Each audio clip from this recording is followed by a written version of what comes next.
Power is a cycle. Some inherit it. Few preserve it. Most watch it slip through their fingers. Before Alphonso Davies ruled the underworld, before the global empire, he was a pawn in a family's desperate game. Welcome to the Alphonso Archives.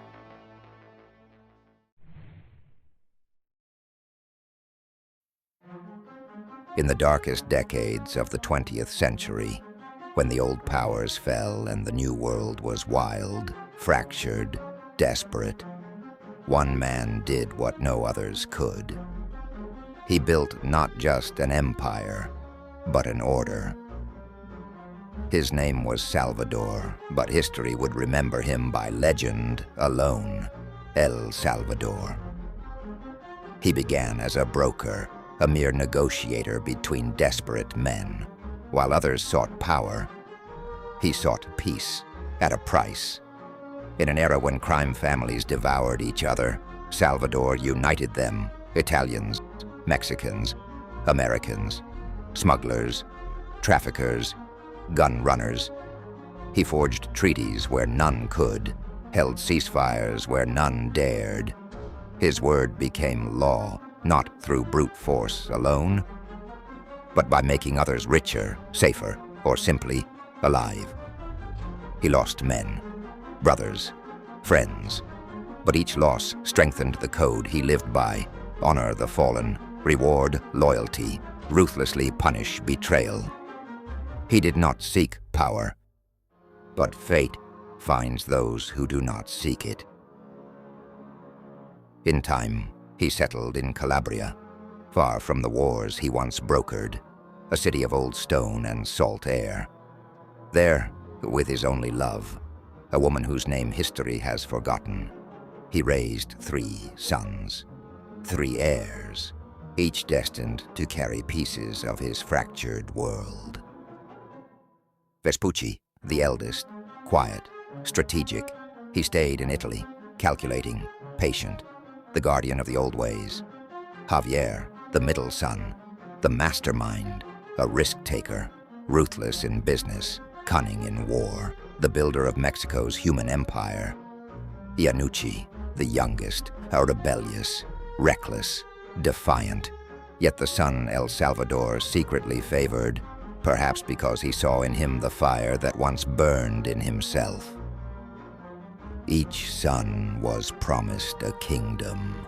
Each would shape or shatter the legacy of El Salvador.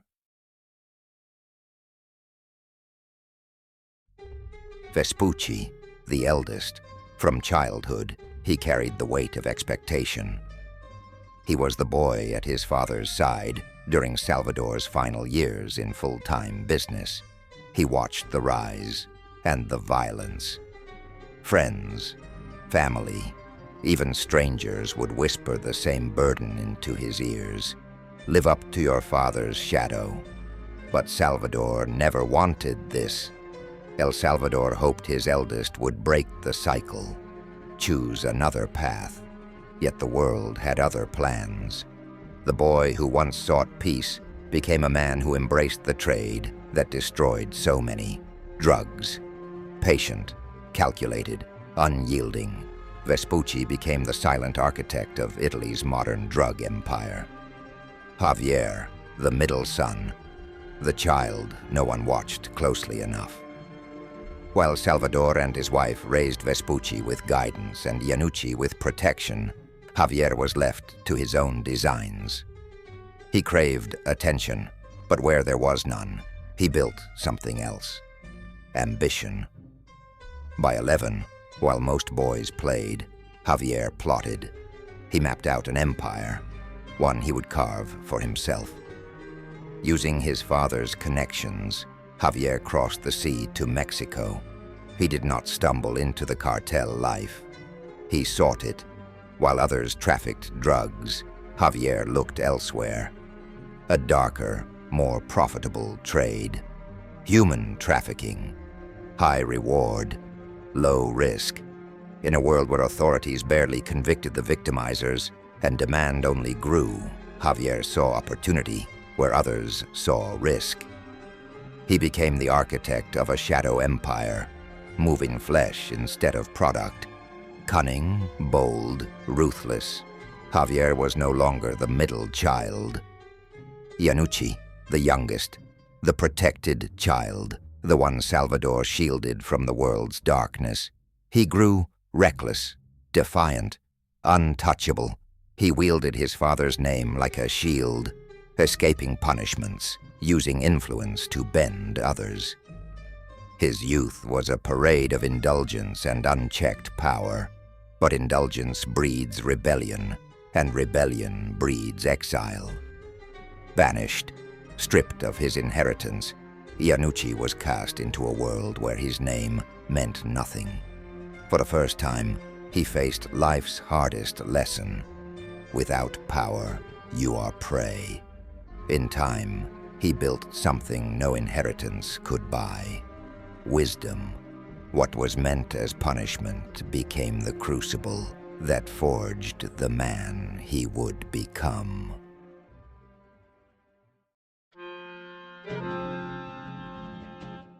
Javier's empire thrived in Mexico's shadows. He chose human trafficking not out of desperation, but strategy. Mexico offered what other nations could not: a fractured society, deep inequality, people stripped of protection. The poor became invisible, the vulnerable became prey. In this world, Javier's cruelty was not an exception.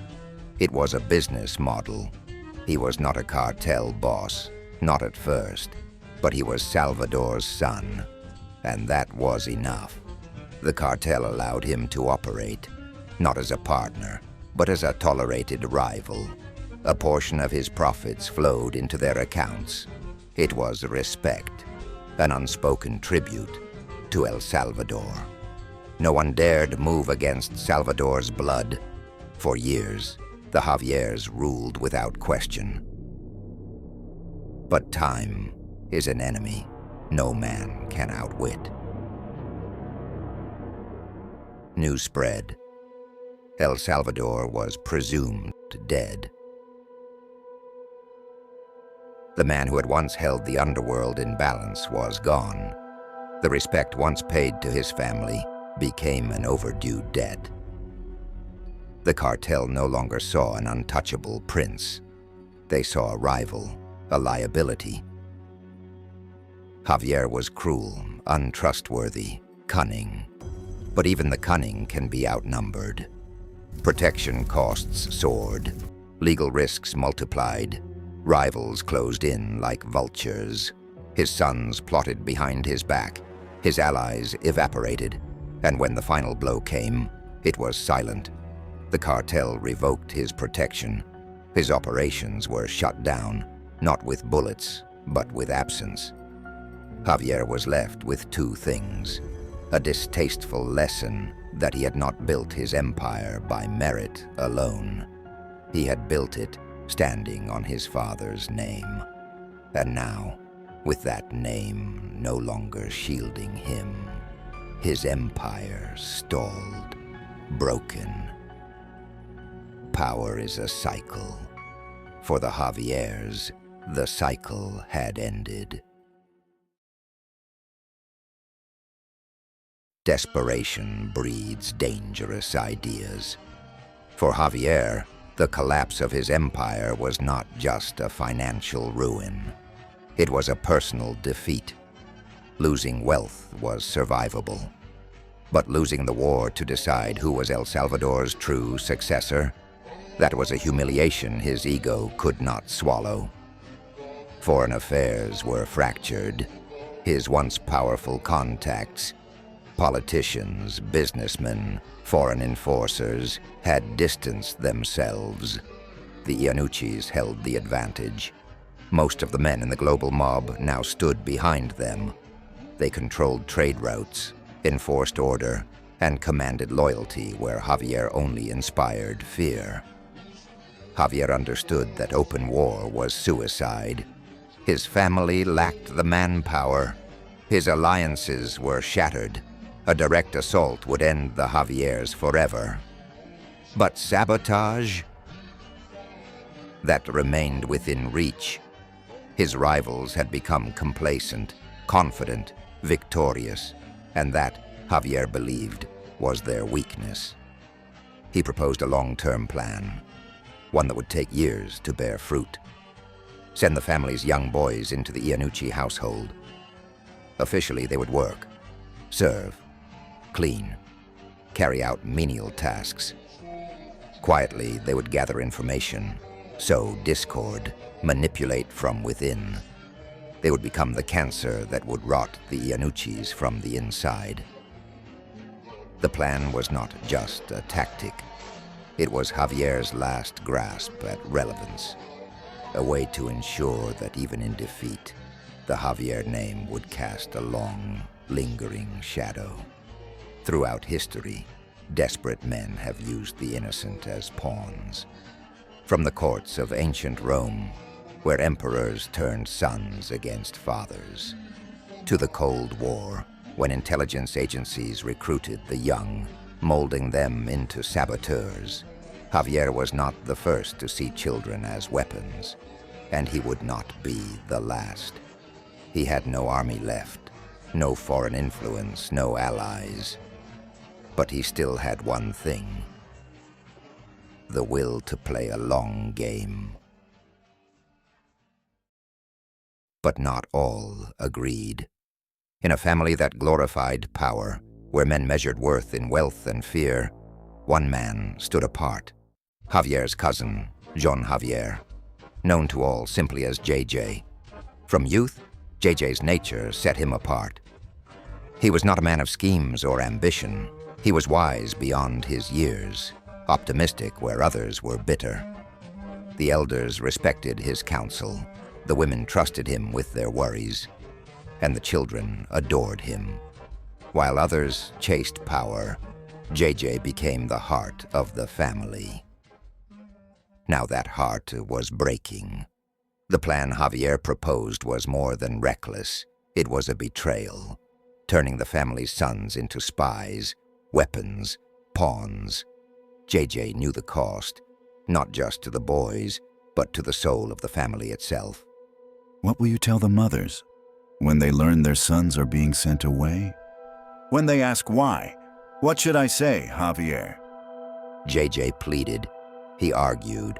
He warned that the plan would destroy trust, break loyalty, shatter the family beyond repair. The mothers, the elders, even the loyal men, they had followed the family through wars and betrayals. But this would be the final fracture. But Javier, blinded by desperation, dismissed him. To Javier, family was no longer a bond. It was a weapon, and the boys would be the blade. The boys were chosen. Most were terrified. Alphonso was nervous and angry. He felt betrayed by his father, by all of them. JJ could not even bring himself to walk Alphonso to the departure point. He watched from the shadows, guilt heavy in his chest. The day came. The forest awaited. Some boys would not survive. Some would forget their families. And one, Alphonso Davies, would rise, not as a pawn, but as a king.